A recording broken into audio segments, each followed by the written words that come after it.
से मोदी सरकार आई है हमारे किसानों की जमीनों को अधिग्रहण करने में लगी हुई है, तो कहाँ विकास हो रहा है। लोग कुपोषण से मर रहे हैं, गरीबी से मर रहे हैं। किसान होने तक का अधिकार छीन लिया जाएगा। रेल जैसी चीज जिसको जनता की सवारी कहा जाता था, आज इतनी महंगाई हो गई है कि रेल में चढ़ना लोगों का मुहाल हो गया है। कि इनका एजेंडा साफ है, इनको इस देश के आम जनता के सुख दुख से, इस देश के मजदूर वर्ग के सुख दुख से कोई मतलब नहीं।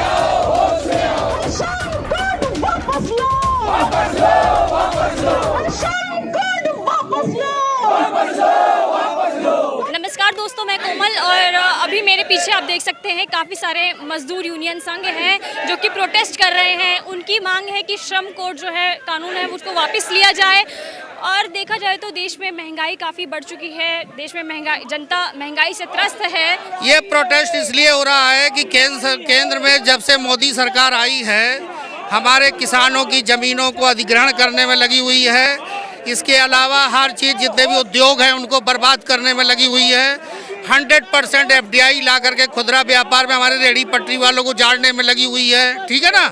वॉलमार्ट, अडानी जैसी कंपनियों को बुलाया जा रहा है, ये कारपोरेट की दलाली कर रहे हैं। इनके खिलाफ आज हमारा प्रोटेस्ट है, ठीक है ना। ये जनता को हिंदू मुसलमान में लड़ा करके, जनता को बांट करके, और जितने भी सरकारी संस्थान हैं उनको सबको बेचा जा रहा है, ठीक है ना। सवाल ये है, जितने भी सरकारी संस्थान इस देश के मजदूरों का, किसानों का, जिनकी गाढ़ी कमाई से ये सरकारी संस्थान बने थे आज़ादी के बाद, ये चूँकि आज़ादी के दल्ले हैं, ये इन्होंने आज़ादी के खिलाफ कोई लड़ाई नहीं लड़ी। ये हिंदू मुसलमान करके सत्ता में आए हैं, पूरे देश को बेच रहे हैं। वो क्या फ़ायदे गिनाएगी, वो तो कारपोरेट का फ़ायदा होगा। जब से मोदी सरकार बैठी है GDP कहाँ चली गई है, माइनस में चल रही है, ठीक है ना। फायदा कहाँ हो रहा है। जितनी भी इनकी नीतियाँ हैं, चाहे नोटबंदी से लेकर के इन्होंने जो भी काम किया है, मजदूर किसान पे असर पड़ा है। लॉकडाउन पीरियड में आपने देखा होगा कितने मजदूरों के ऊपर लाठियाँ चली, कितने लोग सड़कों पर परेशान हुए, कितने मजदूर मर गए रेलवे में कुचल करके। इसका एक भी आंसू मोदी सरकार ने नहीं बहाया। केवल एक जुमला है, जैसे कहते हैं फायदे गिना रहे, वो एक जुमला है। जैसे ये आए थे कि मैं 2 करोड़ रोजगार प्रतिवर्ष दूंगा नौजवानों को, आते ही इन्होंने कहा ये जुमला है, ठीक है ना।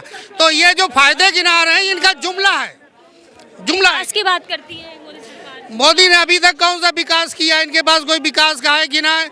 क्योंकि ग्लोबल हंगर जो है इस समय 101 पे पहुंच गया है। ग्लोबल हंगर का मतलब है जो भूख का सूचकांक है, हमारा भारतवर्ष 101 पर है।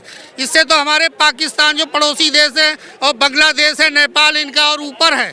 तो कहाँ विकास हो रहा है। लोग कुपोषण से मर रहे हैं, गरीबी से मर रहे हैं। यहाँ तक कि देखो 55% जो ये हमारे जो वल्नरेबल ग्रुप है, जिसमें कि ये बच्चे आते हैं, वो बेचारे कुपोषण से मर रहे हैं। कहाँ विकास हो रहा है, कौन कह रहा विकास कर रहा है। आंकड़े देखो, आंकड़े बता रहा विकास नहीं हो रहा है। मोदी सरकार के मंत्री हमेशा ये कहते रहे हैं कि भारत तो विश्वगुरु बनता जा रहा है, भारत का ही नाम बनता है। तो विश्वगुरु दिखा तो रहे हैं, जो आंकड़े आ रहे हैं। GDP माइनस जा रहा है, तो ये विश्वगुरु का है, ये तो लफाजी है ना, ये जुमलेबाजी है। विश्वगुरु कहाँ है, किस जगह विश्वगुरु नजर आता है।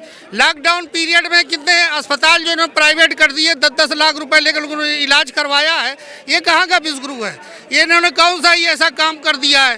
तो शिक्षा से लेकर के हर चीज़ प्राइवेट में जा रही है। तो उस प्राइवेट में बताइए बच्चा कहाँ पढ़ेगा। स्कूल जो है क्या 10-10 लाख रुपए वो फीस दे पाएगा स्कूलों की। ये अडानी अंबानी के अंडर में एजुकेशन जा रहा है, स्वास्थ्य में क्या वो इलाज करा पाएगा।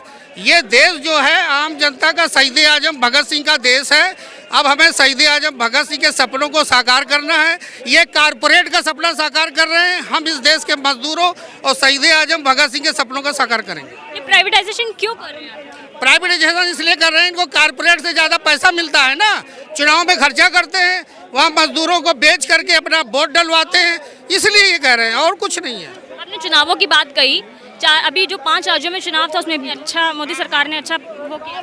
तो वो चुनाव हिंदू मुसलमान करके जीता हुआ है इन्होंने, कि देश खतरे में है, लेकिन इस देश का मजदूर खतरे में जा रहा है, तो उसने वोट डाला, डर के डाला। तो इन्होंने जो पोलराइजेशन किया उसकी वजह से जीत हुई, बाकी कोई जीत नहीं है। लेकिन ऐसा नहीं माना जा सकता कि मतलब हिंदू मुस्लिम करके ही लिया है, क्योंकि यूपी में तो बहुत अच्छे बहुमत से जीती है। देखिए वो कैसे जीती है आप भी जानते हो, सब लोग, पूरा मीडिया जानता है, पूरा गोदी मीडिया उनके गोद में बैठा हुआ है, जिसकी वजह से, ठीक है ना। और जहां तक अभी सूचनाएं आ रही, ईवीएम किस तरीके से हैक की गई है, ईवीएम चोरी की गई है, तो इसका जांच का विषय है कि इसकी जांच करवाई जाए। यहाँ तो डीएम भी बिके हुए हैं, कई कई तो देखिए 28 और 29 मार्च 2 दिन की हड़ताल संयुक्त ट्रेड यूनियन के कॉल पर दी गई है और पूरे देश भर के अंदर ये हड़ताल हो रही है। दिल्ली के अंदर 28 तारीख को यानी कल अलग अलग सेक्टर्स में हड़ताल लोगों ने ऑब्जर्व की और आज यहाँ पर एक जॉइंट प्रोटेस्ट का कॉल है और हम लोग इसीलिए यहाँ पर इकट्ठा हुए हैं कि सरकार जिस तरीके से एक के बाद एक मजदूर विरोधी फैसले ले रही है, पार्लियामेंट के अंदर बैठ करके 4 श्रम कोड बिल लाए गए जो कि कहीं ना कहीं मजदूरों को गुलाम बनाने का एक दस्तावेज है। हमने देखा कि किस तरीके से जो भी चीज़ें जो सरकार, जो आम जनता की बुनियादी हक था, चाहे वो हेल्थ हो गया, चाहे वो रेलवेज हो गया, बैंक हो गया, LIC हो गया, सरकार ने सारे ही सेक्टरों का निजीकरण किया है। और सिर्फ इतना ही नहीं, एक के बाद एक जहां पर विकास के नाम पर एक तरफ सरकार जो है अपना निजीकरण का एजेंडा झेल रही है, दूसरी तरफ हम देख रहे हैं कि आम मजदूर वर्ग को कभी धर्म कभी जाति के नाम पर बांटा जा रहा है। और ये इस चीज़ को लेकर के मजदूर वर्ग के अंदर एक ज़बरदस्त गुस्सा है। जिस तरीके से पूरे लॉकडाउन के बाद लोगों के रोज़गार छीन लिए गए, उसके बावजूद एक ज़बरदस्त महंगाई आम लोगों के ऊपर, महंगाई की मार हम देखते हैं। ऐसे पूरे सिचुएशन में लोगों के अंदर एक ज़बरदस्त नाराज़गी है। सरकार जिस तरीके से तमाम सेक्टरों का निजीकरण कर रही है, श्रम कोड लेकर के आ रही है, EPF में ब्याज दर बढ़ा रही है और इन सारे सवालों को लेकर के आज यहाँ पर प्रदर्शन का कॉल। ऐसा क्यों हो रहा है? मतलब महंगाई बढ़ती जा रही है, पेट्रोल डीजल के दाम भी बढ़ते जा रहे हैं। देखिए इतने सालों में एक बात तो साबित हो चुकी है कि ये सरकार आम जनता की सरकार नहीं है।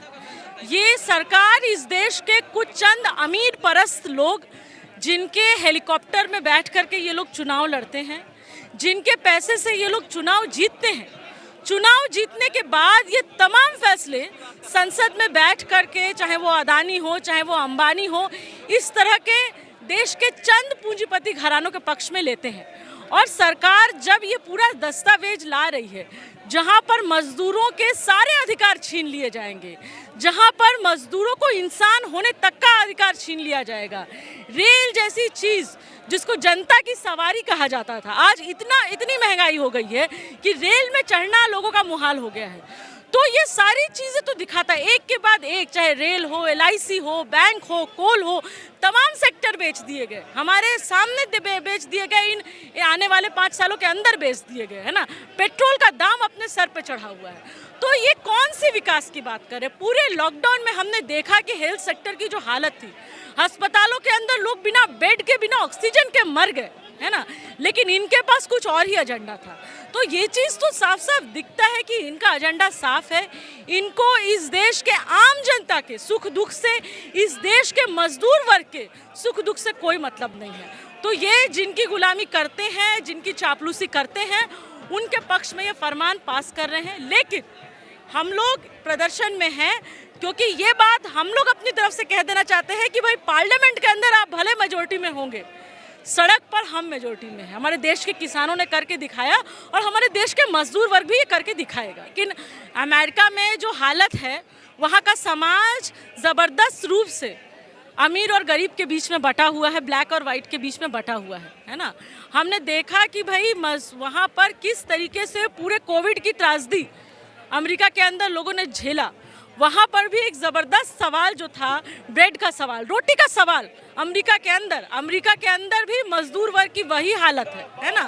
तो हमारी सरकार जो अमेरिका करती है ना, वो कहीं ना कहीं एक तरीके से, जिस तरीके से अमेरिकन सरकार अपने जनता के पक्ष में वो नहीं लेती, ठीक उसी तरीके से हमारी देश की सरकार भी जो है उसी तरह का काम कर रही है, चंद पूंजीपति घरानों के वो।